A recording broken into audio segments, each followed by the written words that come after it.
കൂടുതൽ വാർത്തകളും വീഡിയോകളും കാണാൻ ഈ ചാനൽ സബ്സ്ക്രൈബ് ചെയ്യുക. കൂടെ ബെൽ ബട്ടൺ അമർത്തുക. നമസ്കാരം. സർക്കാർ ജോലി യോഗം. ആർക്കൊക്കെ സർക്കാർ ജോലി യോഗം ഉണ്ടാകും? എല്ലാവർക്കും സർക്കാർ ജോലി യോഗം കിട്ടൂല, ഇല്ലേ? അപ്പം ചില ജാതകക്കാർക്ക് സർക്കാർ ജോലി യോഗം ഉണ്ട്. ഇന്ന് നമ്മുടെ കേരളത്തിൽ, ഞാൻ കേരളത്തിലെ വിഷയം മാത്രം പറയും. കേരളത്തിലുള്ള ജനസംഖ്യ എത്രയാണെന്ന് അറിയാം? 3.5 കോടിയോളം വരുന്ന ജനസംഖ്യകൾ. ഈ 3.5 കോടിയോളം വരുന്ന ജനസംഖ്യയിൽ സർക്കാർ ജോലിക്കാർ എത്ര പേരുണ്ടെന്ന് അറിയാം? വേറെ 5 ലക്ഷം പേരുണ്ട്. അപ്പോൾ ഈ എങ്ങനെ എല്ലാവർക്കും സർക്കാർ ജോലി യോഗം കിട്ടും? പലർക്കും പഠിപ്പും വിദ്യാഭ്യാസവും കഴിവുമൊക്കെ ഉണ്ടായിട്ടും ചിലർക്ക് സർക്കാർ ജോലി യോഗം കിട്ടുന്നില്ല. സർക്കാർ ജോലി കിട്ടുന്നില്ല, അവർക്ക് അതിനുള്ള യോഗമില്ല. അതുകൊണ്ടാണ് അവർക്ക് കിട്ടാത്തത്. അപ്പോൾ എങ്ങനെയുള്ളവർക്കാണ് ഈ സർക്കാർ ജോലി യോഗം ഉണ്ടാകുന്നത്, അല്ലെങ്കിൽ സർക്കാർ ജോലി കിട്ടുന്നത്? അതാണ് അവൻ്റെ ജാതക ഗുണം. ഒരുവൻ ജനിക്കുമ്പോഴുള്ള ആ ജാതകത്തിൻ്റെ ഗുണമാണ് അവന് സർക്കാർ ജോലി കൊടുക്കുന്നത്. ആ ജാതകം അവന് സർക്കാർ ജോലി കൊടുക്കും. എങ്ങനെ? ഒരുവൻ ജനിക്കുമ്പോൾ അവൻ്റെ ജാതകവും ജനിക്കും. അവന് എപ്പോൾ ജനിക്കും? അതാണ് വിഷയം.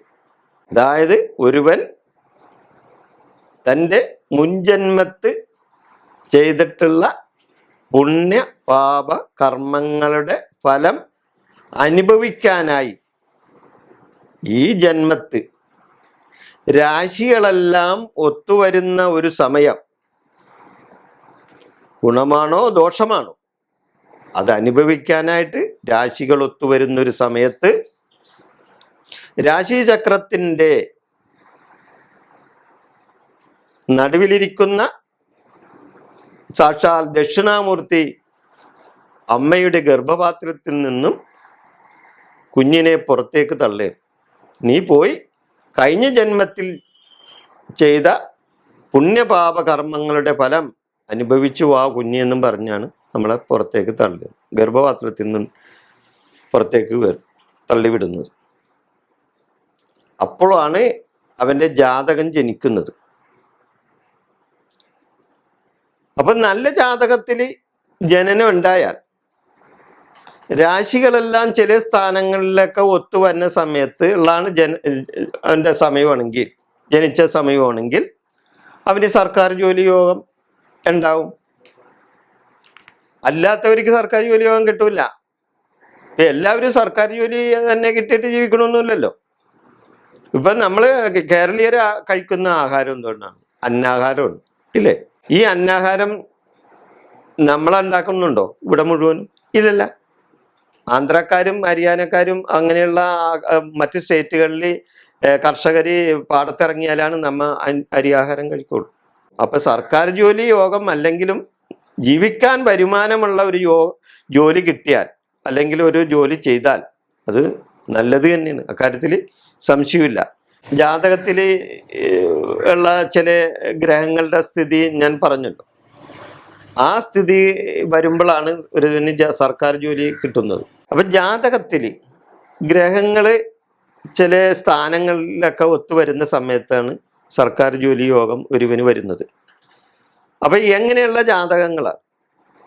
ജാതകത്തിൽ ചന്ദ്രൻ കർക്കിടകൻ രാശിയിൽ നിന്നാൽ, കർക്കിടകൻ രാശി ചന്ദ്രൻ്റെ സ്വക്ഷേത്രവും, ആ കർക്കിടകൻ രാശിയിൽ നിൽക്കുന്ന ചന്ദ്രനെ കുജൻ ദൃഷ്ടി ചെയ്താൽ, കുജൻ എന്ന് പറഞ്ഞാൽ ചൊവ്വയാണ്, ചൊവ്വാഗ്രഹമാണ്. ഈ ചൊവ്വാഗ്രഹം എന്ന് പറഞ്ഞാൽ ഗ്രഹങ്ങളുടെ സർവ്വ സൈന്യാധിപനാണ്. അപ്പൊ ഗ്രഹങ്ങളുടെ സർവ്വസൈന്യാധിപനായ കുജൻ കർക്കിടകൻ രാശിയിൽ നിൽക്കുന്ന ചന്ദ്രനെ ദൃഷ്ടി ചെയ്താൽ തീർച്ചയായിട്ടും അവന് സർക്കാർ ജോലി യോഗം കിട്ടും. കാരണം സർവസൈന്യാധിപനായ കുജന് ആയുധകാരകൻ കൂടിയാണ് കുജൻ. ആയുധം എടുക്കാൻ, തോക്കെടുക്കാൻ, ലാത്തി എടുക്കാനൊക്കെ ഒരുവനെ പ്രാപ്തിയാക്കും അങ്ങനെയുള്ള ജാതകക്കാർ. അപ്പം കുജനെ കൊണ്ട് ഒരു സർക്കാർ കുജൻ ചന്ദ്രനെ ദൃഷ്ടി ചെയ്താൽ ഒരു സർക്കാർ ജോലി യോഗത്തിന് അവന് കിട്ടും. മറ്റൊന്ന്, മേടൻ രാശിയിൽ നിൽക്കുന്ന ചന്ദ്രനെ കുജനോ ഗുരുവോ, ഗുരു എന്ന് പറഞ്ഞ വേഴം, ചൊവ്വാഗ്രഹവും വേഴഗ്രഹവും കൂടി ദൃഷ്ടി ചെയ്താൽ അവന് സർക്കാർ ജോലി യോഗം കിട്ടും. സർക്കാർ ജോലി യോഗം കിട്ടും. അത് രണ്ടാമത്തെ ഒരു യോഗം. പിന്നെ മൂന്നാമത്തെ ഒരു യോഗമാണ് മേടൻ രാശിയിൽ സൂര്യന്റെ ഉച്ചക്ഷേത്രമാണ് മേടൻ രാശി.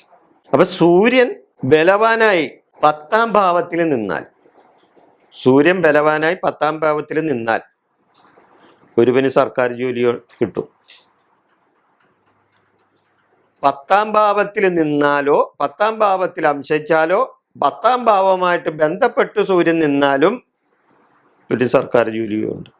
അപ്പൊ മൂന്നാമത്തെ സർക്കാർ ജോലിയും ഒരുവന് ഇല്ലേ. പിന്നെ മേടം ധനു രാശികളിൽ സൂര്യൻ നിന്നാലും ഒരു സർക്കാർ ജോലി യോഗം കിട്ടും. അത് നാലാമത്തെ ഒരു സർക്കാർ ജോലി യോഗമാണ്. പിന്നെ ബുധൻ കന്നിരാശിയിൽ, ബുധന്റെ രാശിയാണ് കന്നിരാശി. ബുധൻ എന്ന് പറഞ്ഞാൽ വിദ്യാകാരകനാണ്. ആ വിദ്യാകാരകനായ ബുധൻ സ്വക്ഷേത്രത്തിൽ നിൽക്കുകയും അതേപോലെ തന്നെ ഗുരുവിന്റെ ക്ഷേത്രത്തിൽ നിന്നാൽ, അതായത് ധനുരാശിയിൽ നിന്നാലും ഒരുവിന് സർക്കാർ ജോലി യോഗം കിട്ടും. അപ്പൊ അത് 5ആയി. അതേപോലെ തന്നെ ധനു, മീനം, കർക്കടകം, മകരം ഈ രാശികളിൽ കുജൻ നിന്നാലും ഒരുവിന് സർക്കാർ ജോലി യോഗം ഉണ്ടാകും. അങ്ങനെ സർക്കാർ ജോലി ഇങ്ങനെയുള്ള ജാതകക്കാർക്ക് സർക്കാർ ജോലി യോഗം ഉണ്ടാകാൻ സാധ്യത കൂടുതലാണ്. അങ്ങനെയുള്ളവർക്ക് സർക്കാർ ജോലി യോഗം കിട്ടും. ഇനി അഥവാ ഇങ്ങനെയുള്ള ജാതകക്കാർക്ക് സർക്കാർ ജോലി യോഗം കിട്ടിയില്ലെങ്കിൽ അതിനെന്താണെന്ന് മാർഗം എന്താണെന്ന് വെച്ച് കഴിഞ്ഞാൽ അതിനുള്ള ദോഷങ്ങളും അതിനുള്ള ആ പ്രതിവിധികളും നിങ്ങൾ നല്ലൊരു ജ്യോത്സ്യനെ കണ്ട് ചോദിച്ചു കഴിഞ്ഞാൽ തീർച്ചയായിട്ടും നിങ്ങളുടെ ദോഷങ്ങളെല്ലാം മാറിക്കിട്ടാനും നിങ്ങൾക്ക് ഒരു സർക്കാർ ജോലി കിട്ടാനും അത് നിങ്ങളെ പ്രാപ്തനാക്കും. അപ്പോൾ അതിനുള്ള വഴി എന്താണെന്ന് വെച്ച് കഴിഞ്ഞാൽ നല്ലൊരു ജ്യോത്സ്യനെ നിങ്ങൾ സമീപിക്കണം. നന്ദി, നമസ്കാരം.